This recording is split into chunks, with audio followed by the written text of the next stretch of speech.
तो प्रोफेसर रविकांत जी, ये इतिहास को हम लोग समझने की कोशिश कर रहे हैं, तो लगता है हम लोग देश की राजनीति को ही नहीं समझ रहे कि देश की राजनीति आज के नुआंस में नहीं चल रही है। देश की राजनीति इससे नहीं चल रही कि जिन्ना कैसे एक जो है हिंदू मुस्लिम एकता के प्रतीक के होते होते वो एक इस्लामी मुस्लिम नेता बन जाते हो, देश का विभाजन कराते हैं। हम इसको नहीं समझ रहे। हम दरअसल ये कह रहे हैं कि आप जिन्ना के साथ हैं तो आप पाकिस्तानी हैं, अगर आप जिन्ना के खिलाफ मुखालफत नहीं कर रहे हैं तो भी आप हिंदुस्तानी नहीं है। आप कैसे इस नजरिए को देखते हैं? बिल्कुल निश्चित तौर पर। और जिन्ना दरअसल विभाजन के प्रतीक हो गए हैं, देशद्रोह के प्रतीक हो गए। और पाकिस्तान का मतलब है कि आप फिर अगर कहीं धोखे से भी पाकिस्तान और जिन्ना की बात कर देते हैं तो फिर आपका भारत के राष्ट्रवाद में कोई विश्वास नहीं है। इस तरह के सीधे आरोप लगते हैं। रही बात इतिहास की, तो इतिहास का तो मामला अब ये है कि इतिहास पर अब ना बहस होती है, ना उसको पढ़ा जाता है, और ना ही मुझे लगता है कि अब उस तरह की रिसर्च होती है। और ठीक है, आरएसएस कहता है कि इतिहास लिखा जाएगा, बिल्कुल लिखा जाना चाहिए। बहुत सारी चीजें ऐसी हैं जो सबाल्टर्न हिस्ट्री राइटिंग के नजरिए से भी लिखी जा रही। अगर बात आती है चंपारण सत्याग्रह की, तो उसमें गांधी के नायकत्व के बरक्स वहां के जो किसान हैं उनके नायकत्व की बात होती है। तो बिल्कुल लिखा जाना चाहिए इस तरह का इतिहास ये भी लिखा जाना चाहिए कि जे एस मिल ने जिस तरह से भारत के इतिहास को 3 भागों में विभाजित किया था, हिंदू भारत माने प्राचीन भारत, मुस्लिम भारत, मध्यकालीन भारत और आधुनिक भारत, जिसे वो क्रिश्चियन भारत नहीं कहता, केवल आधुनिक भारत कहता है। मुझे लगता है कि जे एस मिल की इस थ्योरी को कितने लोगों ने समझा, किस तरह से समझा, मैं बहुत बड़े विद्वानों की बात नहीं कर रहा हूँ, जो खास करके हम लोग जिस तरह से देखते हैं उन चीजों को। हिंदू भारत है कहां? अगर आप उसको देखिएगा, पुष्यमित्र शुंग के पहले की जो स्थितियां हैं वो दरअसल बुद्धिस्ट भारत है। और वो कितना है? तकरीबन 2500 और 3000 साल का भारत है, जिस पर भी हिंदू भारत का एक तरह से वो मुलम्मत चस्पा कर दिया गया है। तो वो हिंदू भारत नहीं है, वो बुद्धिस्ट भारत है, जिसमें हिंदू भारत शुंग से लेकर के गुप्त काल तक थोड़ा सा दिखाई देता है। लेकिन आपने पूरा जे एस मिल ने जो लिखा उसी को आपने उसको स्वीकार कर लिया, और ये तो उसके फायदे में जाता है आरएसएस और पूरे जो हिंदुत्व की राजनीति है। मध्यकालीन जो भारत है उसकी थ्योरी जो यूरोप की है और औपनिवेशिक जो ज्ञान मीमांसा है उसके अनुसार वो डार्क एज होगा, जहां पर धार्मिक आतंक होगा, धार्मिक सत्ता होगी, सैन्य सत्ता होगी। जबकि मुगल काल इस तरह का नहीं दिखाई देता है। उसमें अकबर जैसे शासक दिखाई देते हैं जो तमाम धर्मों को स्वीकार करते हैं।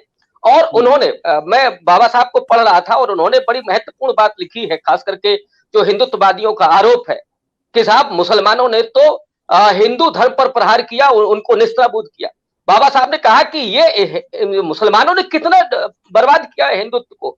उन्होंने तो सिर्फ बाहर के प्रतीकों को केवल निस्त्रबूद किया है, मंदिरों और मठों को। लेकिन जो ब्राह्मणवादी हैं उन्होंने तो पूरे बौद्ध धर्म को नष्ट कर दिया है, उसकी आइडियोलॉजी को नष्ट कर दिया है। लेकिन मुगल काल के शासकों ने आइडियोलॉजी को नष्ट नहीं किया है, हिंदुइज्म को बचा करके रखा है, हिंदुइज्म को नष्ट नहीं किया है, उस पर कोई प्रहार नहीं किया है, केवल बाह्य प्रतीकों पर प्रहार किया है। और उसके बाद आप आइएगा आधुनिक भारत में, तो जहां से जिन्ना का हम नाम लेते हैं, जिन्ना दरअसल गुनहगार बना दिया गया, वो है भी बेशक, उसमें कोई तो राय नहीं। लेकिन जिन्ना के साथ साथ जो गुनहगार हैं उनके नाम लेने में संकोच करते हैं, हमको डर लगता है। जो मुस्लिम सांप्रदायिकता है उसके पहले हमें हिंदू सांप्रदायिकता दिखाई पड़ती है।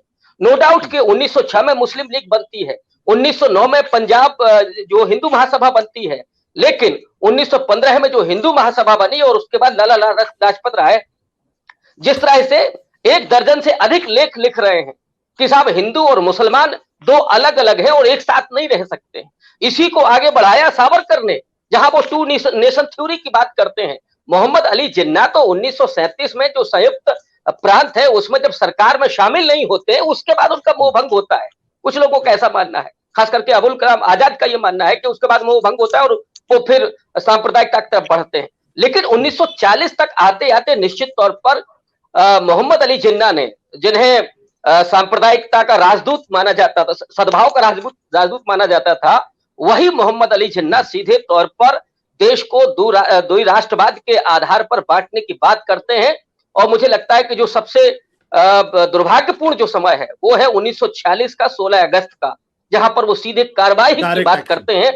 और पूरे देश में, खास करके बंगाल और पंजाब में, इन तमाम हिस्सों में बड़े पैमाने पर दंगे होते हैं जिसमें हिंदुओं के खिलाफ अत्याचार होता है, हिंदुओं पर बड़े जुल्म होते हैं, और वहां से ऐसा लगता है कि जैसे फिर विभाजन के अलावा कोई और दूसरा रास्ता नहीं बचा था, जो हुआ भी, जिसके जिक्र पाकिस्तान के संविधान सभा में खुद मोहम्मद अली जिन्ना करते हैं कि साहब दरअसल राष्ट्र उस तरह का था ही नहीं, पहले तो सब बटे हुए थे, कोई मद्रासी था, कोई बंगाली था, कोई पंजाबी था, मुसलमानों में भी कोई सुन्नी था, कोई शिया था, वगैरह वगैरह। उन्होंने कहा कि ये धार्मिकता के कारण ही राष्ट्र बना है। मुझे बड़ा अजीब लगा ये उनका भाषण पढ़ के कि वो कह रहे हैं कि धार्मिकता के कारण ही वो एकता हुई है और उसी के वजह से आजादी मिली है और पाकिस्तान अलग बना और हिंदुस्तान अलग बना। तो ये जो स्थितियां हैं उसमें दुर्भाग्य ये है कि आज भी हम उस इतिहास पर डिबेट नहीं करते, उसे राजनीति का हिस्सा बना लिया है और उसे वोट जुगाड़ू एक तरह से जो व्हाट्सएप यूनिवर्सिटी पूरी चल रही है उस तंत्र में तब्दील कर दिया गया है। तो सारी नॉलेज कहां से आ रही है? व्हाट्सएप यूनिवर्सिटी से आ रही है। तो अलीगढ़ मुस्लिम यूनिवर्सिटी में अगर जिन्ना की चित्र लगा होगा तो साहब अभी आकर के उस पर ऐतराज होता है। तो ये जो परिस्थितियां हैं उसमें जरा भी अगर गलती हुई और अखिलेश यादव ने, मुझे लगता है कि ये गलती की, या तो फिर उनको तैयारी करनी चाहिए पूरे तरीके से, आप जवाब देने के लिए तैयार होते, वो भी उन्होंने नहीं किया। इसका खामियाजा निश्चित तौर पर भुगतना पड़ेगा उनको। सत्य हिंदी का ऐप डाउनलोड करें गूगल प्ले स्टोर पर।